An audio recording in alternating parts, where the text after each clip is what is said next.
My parents sold my inheritance to pay off my sister's debts, so I turned one email into their worst regret. I'm 29, and 3 months ago I discovered that my parents had been systematically draining my inheritance for 2 years to cover my sister's gambling debts.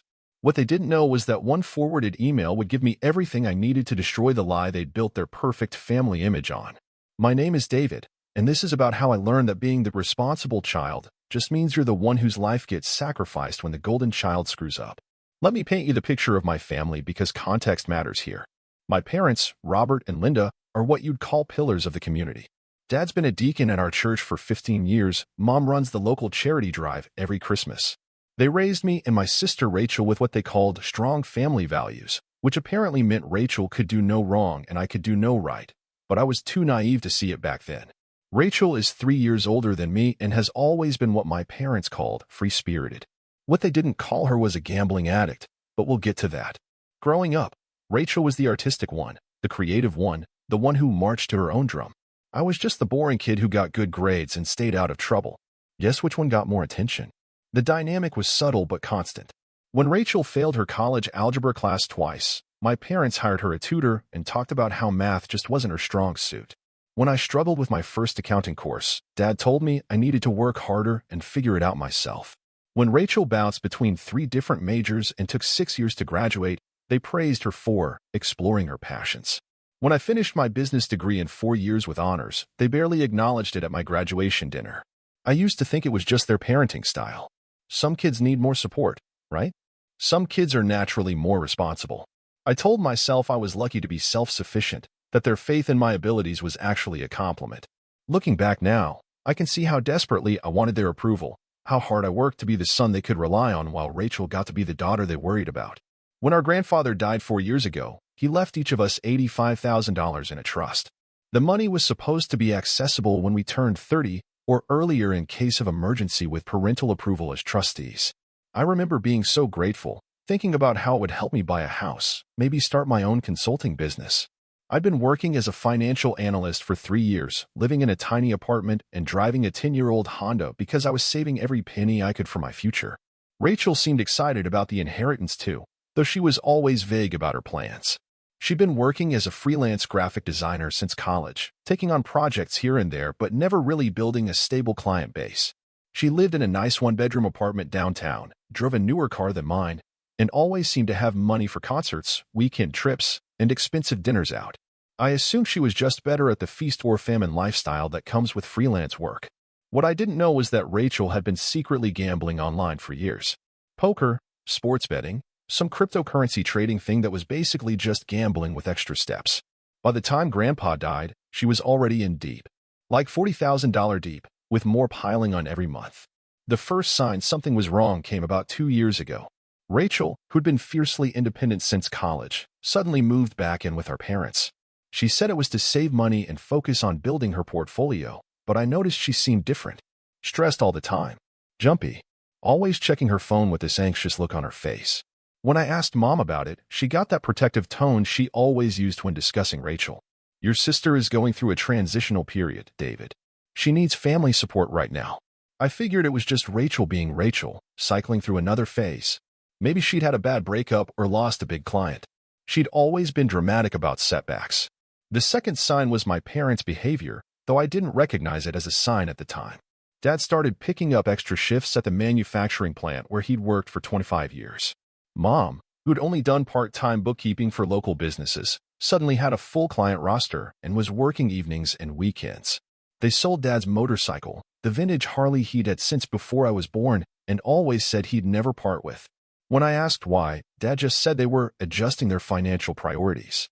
Mom mentioned something about wanting to pay off their mortgage early and build up their retirement savings. It sounded responsible, admirable even. I remember thinking how lucky I was to have parents who were so thoughtful about their financial future. I should have connected the dots, but honestly, I was focused on my own life. I'd just gotten promoted to senior analyst at my firm, which came with a significant raise and more responsibility. I was dating someone seriously for the first time in years, a woman named Claire who worked in marketing at a tech startup. We'd been talking about moving in together, maybe traveling to Europe in the fall. I was excited about reaching 30 and accessing my inheritance money. The future felt bright and full of possibilities. Looking back, I think my parents were counting on my self-absorption. They knew I was busy with work and my relationship, knew I trusted them completely, knew I'd never question their financial decisions or dig into family business that didn't directly concern me. They were right. I was the perfect victim because I never saw it coming. The truth hit me like a freight train on a random Tuesday morning 3 months ago. I was at my parents' house helping Mom set up her new computer. She'd finally upgraded from the ancient desktop that took 5 minutes to boot up, and I'd volunteered to transfer her files and install her software. It was the kind of thing I'd always done for them, the reliable son stepping in to handle the technical stuff. We just finished setting up her email when a notification popped up. The subject line read, "Final distribution confirmation, David's trust account." Mom was in the kitchen making coffee and asking if I wanted sugar in mine, so I clicked it without thinking, just trying to be helpful, clearing her notifications so she wouldn't be confused by them later. The email was from their financial advisor, a man named Kenneth Morrison who'd been handling my family's modest investments for over a decade. It thanked them for completing the paperwork to distribute the remaining $23,000 from my inheritance trust to cover ongoing family emergency expenses. It mentioned this was the final withdrawal, bringing the total distributed over the past 24 months to $85,000. My entire inheritance. Gone. I sat there staring at the screen, my coffee getting cold in my hands, trying to process what I was reading. The email was professional and matter-of-fact, thanking my parents for their continued diligence in managing this difficult family situation. It referenced previous conversations about maintaining family stability and ensuring Rachel's recovery process wasn't disrupted by financial stressors. The worst part was the attachment. A detailed payment history showing exactly how they'd been draining my future. $3,500 in March of last year marked as credit card consolidation. $8,000 in June labeled urgent debt resolution. $12,000 in September designated as rehabilitation program support. Payment after payment, month after month, systematically destroying the financial security my grandfather had tried to give me. They'd been stealing from me to pay off Rachel's gambling debts. For 2 years. And I'd never known. When Mom came back with the coffee, I was still staring at the screen. The cursor was blinking in the email, waiting for me to close it and move on with my day like nothing had happened. But everything had happened. Everything had changed. She glanced over at the monitor and her face went white. Her hand started shaking so badly that coffee sloshed out of the mug onto her wrist, but she didn't seem to notice. "David, honey, I can explain." But I couldn't speak yet. My mind was racing, trying to piece together everything I'd been too blind to see. Rachel's sudden move back home. My parents' financial stress. The extra work, the sold motorcycle, the careful budgeting I'd admired them for. It was all connected to this, to covering up my sister's addiction and protecting her from consequences while sacrificing my future in the process. Explain what, exactly? I finally managed, my voice surprisingly steady. Explain how you've been stealing my inheritance money? Mom started crying immediately, those big gasping sobs that had always made me want to comfort her when I was younger. But this time, something was different. This time, I could see the manipulation in it. The way she immediately positioned herself as the victim in a situation where she was clearly the perpetrator. It's not stealing, sweetheart. It's family helping family. Rachel was in trouble, real trouble, and we couldn't just let her destroy her life. That's when the full picture started coming together like pieces of a puzzle I hadn't even known I was supposed to be solving. Rachel wasn't just going through a transitional period. She was a gambling addict who'd racked up massive debts, and my parents had been enabling her by using my money to keep her creditors at bay. I asked the question I already knew the answer to, but I needed to hear her say it. What about Rachel's inheritance? Did you spend hers too? Mom's silence told me everything. The way she looked down at her hands, the way her shoulders sagged, the way she couldn't meet my eyes. They protected Rachel's money while spending mine. The responsible child's future was expendable, but the problem child's safety net was sacred. We couldn't touch Rachel's money, she finally whispered. She's not stable enough to handle that kind of loss right now. It would have set back her recovery. Recovery. As if Rachel was some fragile patient instead of a grown woman whose poor choices had led to this situation. As if my financial security was somehow less important than her emotional well-being. So you decided my money was expendable instead. You're stronger, David. You've always been the responsible one. We knew you'd understand, eventually. We knew you'd want to help your sister. But they hadn't given me the chance to make that choice, had they? They'd made it for me, decided that my dreams and plans and future mattered less than Rachel's immediate comfort. They'd stolen from me not just money, but the opportunity to choose whether to help or not. I stood up from the computer chair, my legs unsteady. Everything I thought I knew about my family, about my place in it, about who my parents were as people, was crumbling around me. These weren't the loving, principled people who'd raised me to value honesty and hard work. These were strangers who'd been living a lie for 2 years while I worked and saved and planned for a future that was being stolen from me one payment at a time. How much does she owe? I asked. Total. Mom wiped her eyes with a tissue, leaving black mascara streaks on her cheeks. David, please, let's sit down and talk about this calmly. How much, Mom? It's complicated. There are different creditors, different payment plans. How much? She finally met my eyes, and I saw something there I'd never seen before. Fear. Not fear of Rachel's creditors or fear of her daughter's addiction, but fear of me. Fear of what I might do now that I knew the truth. About $127,000, she whispered. But we've been working on a payment plan with her counselor, and she's been clean for 6 months now. She's really trying to turn her life around. I laughed. Actually laughed, though there was nothing funny about any of this. $127,000 in gambling debts, and they'd used my entire $85,000 inheritance to make barely a dent in it. Rachel had burned through more money than most people make in 2 years, and my parents had decided that was my problem to solve. She's been clean for 6 months, I repeated, while living rent-free in your house, with all her debts mysteriously disappearing, funded by money that was supposed to secure my future. David, please don't be like this. She's your sister. She's family. I'm family too, I said, and my voice cracked a little on the words. Or does that only count when you need someone to be understanding about getting screwed over? That's when I learned something else about my parents, something that hurt worse than the money. When confronted with the choice between acknowledging what they'd done to me and continuing to protect Rachel, they chose Rachel. Again, your sister is sick, David. She has an addiction. She needed help. And I needed my inheritance. I needed parents who would ask me before making decisions that affected my entire future. I needed to matter as much as she does. But even as I said it, I could see in Mom's eyes that I didn't. I never had. Rachel was the child who needed saving, and I was the child who could handle being sacrificed. That was my role in this family, and they'd never questioned whether it was fair or right or whether I deserved better. I left their house that day without saying another word. I needed time to think, to process what I learned, to figure out what I was going to do about it. But as I drove home, one thing was crystal clear. This wasn't over. Not by a long shot. They'd made their choice. Now I was going to make mine. The next morning, I called in sick to work and spent the day making phone calls. First to Kenneth Morrison, the financial advisor, pretending I needed some paperwork for tax purposes. He was happy to help, emailing me complete transaction records for both my trust and Rachel's. Seeing the numbers laid out in black and white made my stomach turn.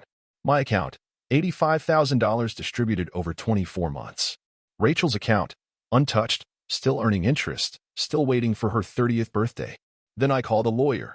The consultation was supposed to last an hour, but we talked for almost 2. The lawyer, a sharp-eyed woman named Patricia Chin, reviewed the trust documents and transaction records with growing interest. When I finished explaining the situation, she leaned back in her chair and shook her head. This is fraud, she said simply. According to the trust terms, any distribution over $10,000 requires written consent from the beneficiary if they're over 25. Since you were 27 when the large withdrawals started, they needed your signature. Did you sign anything? I hadn't, which meant they'd been forging my consent for 2 years. What are my options? I asked. She smiled, and it wasn't a particularly pleasant expression. Oh, you have options. Civil suit for the full amount plus damages. Criminal charges for fraud and forgery. And since your parents were acting as trustees, there could be additional penalties for breach of fiduciary duty. But I didn't want to send my parents to prison. I just wanted them to understand that actions have consequences, that they couldn't steal from me and expect me to smile and forgive them because it was all in the name of family. What if I wanted to handle this privately first? Give them a chance to make it right before involving the courts? Patricia nodded approvingly. Smart approach. We draft a formal demand letter laying out what they've done and what you want from them. Give them a reasonable deadline to respond. If they don't comply, then we escalate. We spent the next hour crafting the letter. It was beautiful in its simplicity, laying out the facts without emotion or accusation. Just the truth, what they had done, what laws they had broken, and what I expected them to do to make it right. By the time I left Patricia's office, I felt something I hadn't felt since opening that email. I felt powerful. For the first time in my life, I wasn't just the responsible son accepting whatever my family decided was best. I was someone with options, with leverage, with the ability to demand the respect I'd never been given. The letter went out the next day, delivered by a process server to ensure there was no question they'd received it. Then I waited. The phone started ringing about 2 hours after they got the letter. First Mom, crying and asking how I could do this to them. Then Dad, angry and accusing me of trying to destroy the family over money. Then Rachel, screaming about how I was trying to steal her inheritance out of spite. I didn't answer any of their calls that day. I needed them to sit with the reality of the situation before we talked. Mom showed up at my apartment that evening. She looked like she'd been crying for hours, and she had a folder of papers with her. When I opened the door, she practically collapsed against the frame. "Please," she said, "please don't do this to us. We're your parents. We love you." I let her in, and we sat at my kitchen table. She spread out the papers, bank statements, loan documents, payment records. She walked me through their entire financial situation, trying to show me how desperate things had been, how they'd had no choice. "We never meant to hurt you," she said, her voice shaking. "We thought we were doing what was best for everyone. Rachel was in such a bad place, and you were doing so well. We thought we could make it work." I asked her the question I'd been wanting to ask since this all started. "Why didn't you just ask me?" She was quiet for a long time. Then, "Because we knew you'd say no." There it was. The truth. They knew what they were doing was wrong, knew I wouldn't consent to it. So they just did it anyway and planned to deal with the consequences later. "What do you want us to do?" she asked finally. "We don't have $85,000. We can't get a loan for that much at our age. If you push this, we could lose the house." I told her that wasn't really my problem to solve. They created this situation by choosing to prioritize Rachel's fresh start over my financial future. Now they needed to figure out how to make it right. But I also told her I wasn't unreasonable. If they wanted to work something out, I was willing to listen. The key word being they, meaning all of them, including Rachel. We scheduled a family meeting for the following Saturday. The meeting was at a neutral coffee shop downtown. They all showed up together, which surprised me. Rachel looked uncomfortable, but she was there. Dad started by saying they'd been talking as a family about how to resolve this situation. I stopped him right there and said we needed to be clear about what this situation actually was. They had taken money that legally belonged to me and used it without my permission. That was fraud, not a family disagreement. Rachel spoke up for the first time. "Look, David, I know you're upset about the money, but it's not like I asked them to do this. I didn't even know about it until you sent that lawyer letter." I stared at her. "You didn't know that your gambling debts were being paid off?" "I knew they were helping me with payments," she said defensively. "I didn't know where the money was coming from." "You didn't ask." She got defensive. I was grateful for the help. I didn't think I needed to interrogate them about their finances. That's when I realized Rachel genuinely didn't see herself as responsible for any of this. In her mind, she was just the recipient of help, not someone whose problems had caused my parents to steal from me. Dad pulled out a piece of paper. They'd worked out a payment schedule where they'd pay me back $500 a month for the next several years. It would take them almost 14 years to pay me back the full amount, with no interest. When I asked what Rachel's contribution to this plan would be, she looked confused. "What do you mean? This debt exists because of your gambling. What are you doing to help pay back the money that was taken from me to cover your mistakes?" "I'm already contributing," she said. "I'm working at a coffee shop part-time, and I give Mom and Dad money for groceries." "You're paying rent to live in their house," I said. "That's not the same as taking responsibility for this situation." The conversation got heated after that. Rachel started crying, saying I was being vindictive. Mom accused me of caring more about money than family. Dad said I was being unreasonable. Finally, I'd heard enough. I told them their payment plan was unacceptable and they still didn't understand what they'd done wrong. I gave them my counteroffer. Rachel's inheritance gets liquidated to pay me back immediately, or I file criminal charges within the week. They thought I was bluffing. I could see it in their faces when I laid out my ultimatum. Good old responsible David would never actually follow through on something that would hurt the family. They were wrong. I spent the next week putting together everything I needed. Bank records, forged signatures, email communications, documentation of Rachel's gambling debts. But I also did something else. I started investigating my parents' finances more closely. What I found was worse than I'd imagined. Remember how I mentioned they were pillars of the community? How Dad was a church deacon and Mom ran charity drives? Well, it turns out that when you're systematically defrauding one child to enable another child's gambling addiction, you get creative with money. I found evidence that Dad had been borrowing from the church's building fund to help cover Rachel's debts, planning to pay it back from my inheritance money. Mom had been skimming from charity drive collections for the same reason. They hadn't just stolen from me. They'd been stealing from their church and their community, all to protect Rachel from facing reality. I compiled everything into folders and made copies. Then I wrote 3 letters. One to the police, one to the church board, and one to the local newspaper. But I didn't send them yet. Instead, I invited my parents over for dinner. Just the two of them. The dinner was surreal. I'd made Mom's favorite meal, set the table with the good dishes, even bought wine. They showed up looking hopeful, probably thinking I'd come to my senses. Over dessert, I put down my fork and looked at both of them. I need you to understand something. This was never just about my inheritance money. I told them about the evidence I'd found. Dad's face went gray when I mentioned the church building fund. Mom started shaking when I brought up the charity money. You turned into criminals to protect Rachel from consequences, I said quietly. You stole from me, from your church, from families who needed that charity money. And for what? So she could avoid bankruptcy? I pulled out copies of all the evidence and spread them across the table. Here's what's going to happen. You're going to liquidate Rachel's inheritance and pay me back immediately. You're going to confess to the church board and resign. You're going to pay back every penny you stole from charity. And you're going to tell Rachel her free ride is over. Dad found his voice. And if we don't? I gestured to the evidence. Then tomorrow morning, the police, the church board, and the newspaper all get copies of this. They sat in stunned silence. Finally, Dad asked, what about Rachel? She'll have what she should have had 2 years ago. The consequences of her choices. 3 days later, I received a cashier's check for $91,000, my inheritance plus interest. Dad resigned from the church board. Mom stepped down from her charity work. Rachel moved out and got a full-time job. We don't talk much anymore. The trust is gone, and I don't think it's coming back. But I'm not angry anymore. I'm free. I used the money to buy a house and start my consulting business. For the first time in my life, I'm not the responsible child who has to sacrifice for everyone else's mistakes. I'm just me, making my own choices. Sometimes I wonder if I was too harsh. But then I remember they had 2 years to do the right thing. They chose Rachel every single time. Now they get to live with that choice, just like I had to live with theirs. Maybe that makes me vindictive. Or maybe it just makes me someone who finally learned that family loyalty has to go both ways to mean anything at all.